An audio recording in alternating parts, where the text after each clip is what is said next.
Hi everyone, welcome to my channel. Please excuse any noise in the background. I'm pretty sure someone's doing construction on the house. But anyway, this is not a tea update. This is more of a hair update. But if you're interested, I'm 1.5 years on tea. So, yay me.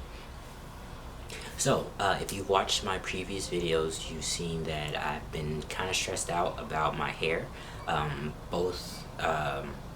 Well, my father's bald, my grandfather's bald, and sometimes when you're on testosterone, being on testosterone can trigger male pattern baldness if you have it in your family.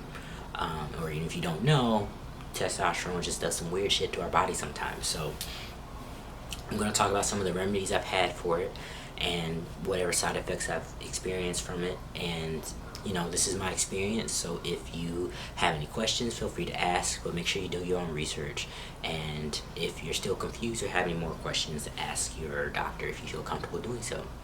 Now, so I have been taking Finasteride for about 6 months now. I think it's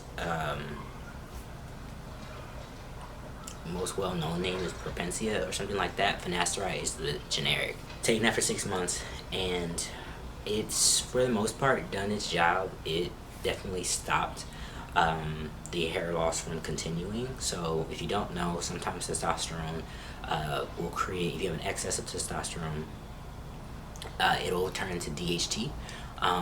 And DHT is essentially a stronger version of testosterone that can cause your hair to shed more rapidly than for causing baldness. And so finasteride stops that. It suppresses the creation of DHT. And with that, there are some side effects that I've experienced, such as brain fog, like in a general, like, not necessarily feeling as clear as I normally am. I've also experienced, I already experienced depression. Depression is listed as a side effect, so I can't speak to if my depression is just happening or if the finasteride is contributing to it. But that, I want y'all to know that depression is a side effect. In addition to decreased sex drive, that was a thing for me. It hasn't necessarily made my sex drive go away. When I started, my sex drive was very high anyway, so I feel kind of at baseline now, so I'm comfortable with it, but just be aware. And at around 4 months, I was pretty sure that my peaks were not going to go further back. They were kind of, I could see it like going here. I also noticed that my facial hair was not growing. That's also a side effect, is that it'll decrease the amount of facial hair that you produce. That didn't really bother me as much. I'll show you all what my facial hair looks like now.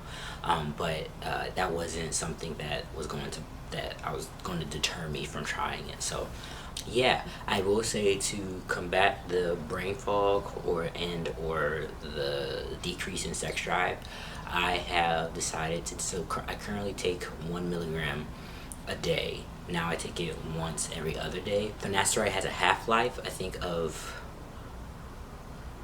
less than 24 hours, so it's pretty much out your system by the next day, but it'll at least based on what I've seen, your DHT levels will still remain suppressed. I'll let you know if you all know if that changes, or if like this is not effective for me anymore. But I wanted to see, I'm still in the process of seeing if me doing every other day is better for my mood than every day. So I'll update y'all on that later. With that being said, the peaking stopped, but I noticed that my hair was still thin. Like, it was still very light, very faint, so I had these like really light patches of skin just glaring every time I went to the gym. And so I started to try Minoxidil, which I've been on for, I think, going on 4 months now.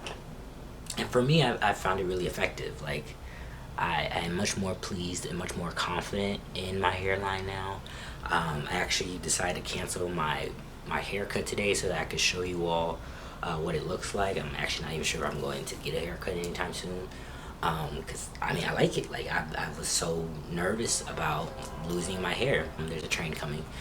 Yeah, and I really only had really minimal side effects. When I first started, I noticed my heartbeat I experienced a quickening of my heartbeat. So Minoxidil started out as a blood vacillator, so that is a side effect. And if you're using it or you start using it and it makes you uncomfortable, just stop. I've also experienced like really thick, like, I don't think it's nasty, but like just dandruff.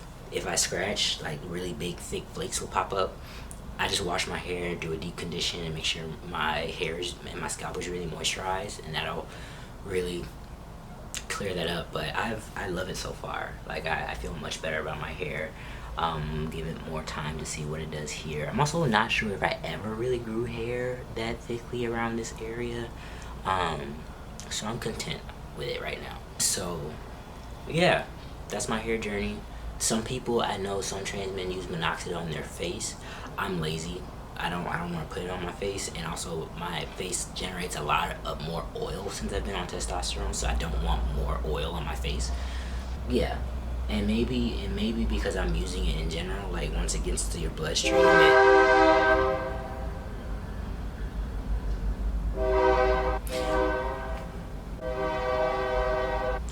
yeah. So once it gets into your bloodstream, like maybe it still works, maybe not as strongly. The package will tell you not to use it on any part of your other part of your body outside of your head. So I'm not gonna tell you to use it, but some people do.